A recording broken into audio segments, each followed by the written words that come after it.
Welcome to Downtown Sports. My name is Downtown Stephen Brown, and I thought I'd switch it up a little bit today, right? Normally, I do my videos with a lot of graphics. I try to do as deep of an analysis as I possibly can on things, mix in some stats, some facts, some opinions, and stuff like that to try to give you guys the best possible perspective that I can provide on things.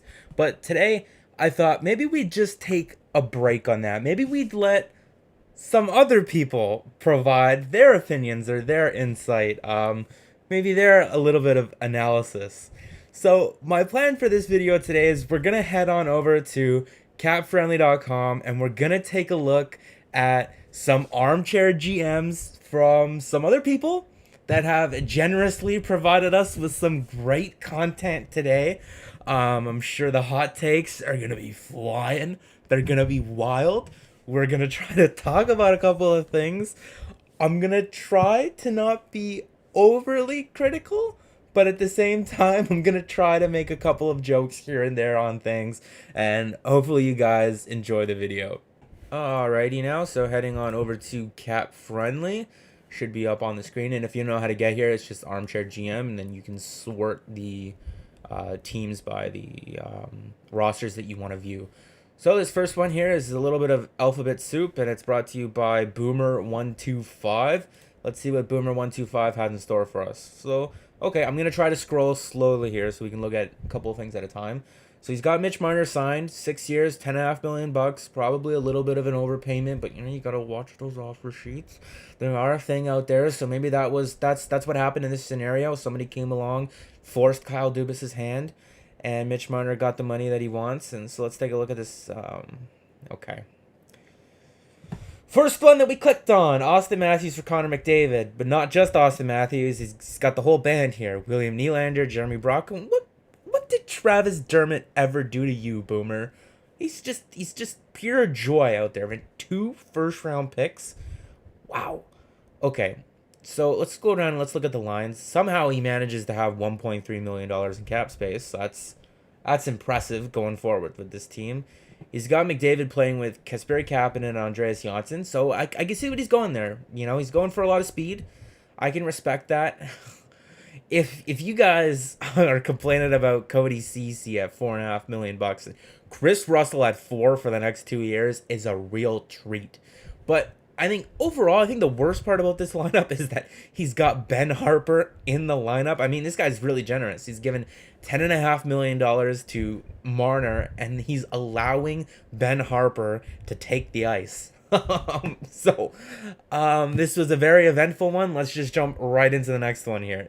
Alright, so the next one is just called Mitch Marner, and it's brought to us by CJax1212. Let's give that a click, and Jesus, these trades right off the bat here. Mitch Marner for Seth Jones and Josh Anderson. I don't think that the Leafs would ever get this much back in a trade for Mitch Marner. This is a little bit shooting for the stars and landing on the moon sort of thing, or vice versa. I'm not really sure how that saying goes. It's a little bit out there, but Seth Jones is one of the better defensemen right now in the National Hockey League, and he's on a sweetheart deal, $5.4 million for the next 3 years. Mikheyev playing with Matthews, I like that. That was something that was discussed in a couple of articles. And Matthews said that he doesn't really want to be playing with Kasperi Kapanen anymore, just like in past seasons. He said he didn't really want to play with Zach Hyman after the first couple of years there. So that's definitely within his right.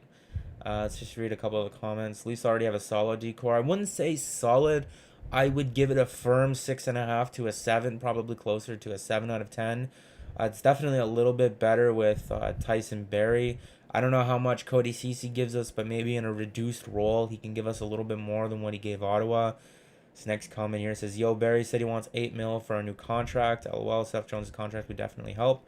That was something that was said. Barrie said he wants around $8 million on a new contract, but I mean, to that I say, that's tomorrow's problem. All right, and this next one is called Dubas Putting His Foot Down, brought to us by GFD 1996. So let's take a look at what Dubas putting his foot down looks like. And it looks like this is for the 2020-2021 season. Yeah, it's saying that here. So not for this upcoming season, but the season after that. He's got Tyson Berry and Jake Muzzin re-signed. It's probably a little bit light on both. Berry probably closer to 8 mil. Muzzin probably closer to about 6.5. And he's got the, oh boy, it's just. All right, so I'm not gonna look at too many of the 2021 season breakdowns. I'm more looking towards the 2019-2020. So let's take a look at this guy.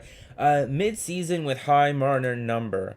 Okay, so this is if the Marner situation were to drag on into December. So this 10.95 number is prorated for the first year, and then in all the subsequent years, it would go down to a smaller number, much like what we saw with William Nylander this past season. If you looked on CapFriendly or any other cap site, you would have saw the William Nylander's cap hit this past season was for like over $10 million, and you see all the crazy people on Twitter like, oh my god, this guy makes 10 million bucks, we gotta get rid of him. But it was really only 6.962. It's a very nice number there. But I don't know about the Mitch Marner situation dragging on into December. I think that a lot of other things would happen before then. I think that Mitch would be traded. Brendan Shanahan would have to look at Kyle Dubas and reevaluate him if it were to drag on that long. This scenario is not good for my sanity or any of yours. I mean, if you don't like the Leafs, this is great content right here. And if those last couple of ones weren't enough for you, this one's titled "This Works Great," and it's created by Ranger Wall 92. Well, Ranger Wall 92, I'll be the judge of whether this works great or not. And see, no, you're not getting with the program here. Mitch is not getting 11. That number's got to be way closer to 10, if not 10, 9.5, 9.7. We got to, this is not going to work great. This does not work great for me, Ranger Wall 92.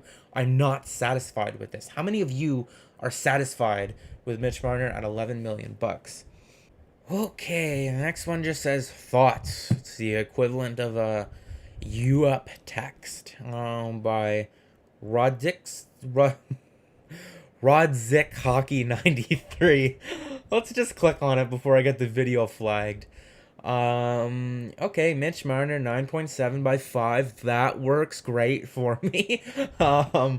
Cody Ceci and Jeremy Bracco, and Ethan Barron, Matthew Benning. Benning's an interesting option. He would be a solid number 5, number 6 guy. Heard good things. Let's look at his lines here. He's got Mikheyev playing with Matthews. Okay, I like this. Tyson Berry with Morgan Riley. Travis Dermott on the right side. Ben Harper in the lineup. You almost had me here. This would have worked great, but you left Ben Harper in the lineup, and I can't get with that. I can't do it. I'm sorry, Rodzik. You got me all excited there for a second. You had the Mitch thing. You had this interesting trade. You had the line set up properly. And then Ben Harper. Why would you do that to yourself? All right, let's take a look at one more before I close out the video here. And this is a situation that's a little bit interesting. It's a scenario that I wanted to take a look at because it's one that's still possible, but not very likely because the Leafs are really tight up against the cap. And that's the scenario where Jake Gardiner comes back. If he did come back, he would have to take a big discount.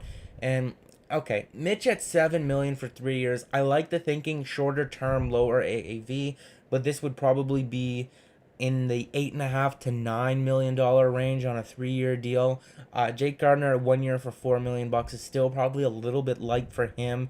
The asking price for him right now is reportedly about 6 to 6.5 on a longer term deal, but he does want to come back and play with the Leafs. So if he does want to make that happen, he's gonna have to take a discount similar to this, but probably not that low.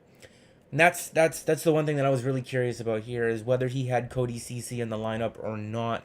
If Jake Gardiner is coming back, the Leafs are gonna have to find a taker for Cody Ceci, right? That's just a foregone conclusion. You can't have both of them. I don't know about you guys, but I'm all armchair GM'd out for the day. The hot takes have taken a toll on me, just like the weather has the last couple of weeks here in Toronto. Yeah, click like if you liked the video, subscribe, it really does help out the channel. Leave some comments down below, tell me I'm an idiot, tell me I'm a jerk, or not. You guys can leave some nice comments down there. Let me know if you guys want me to talk about my ideal armchair GM Or maybe even Mitch Marner again. I mean, I wouldn't mind talking about him. It does get views, but I don't want to beat a dead horse. Usually, no news is good news, but with this situation, it's been a long year and a half of contract talk here in Leafs Nation. We all just want to enjoy it and have fun with hockey again. So, guys, hope you're all well and take care. I'll see you in the next one.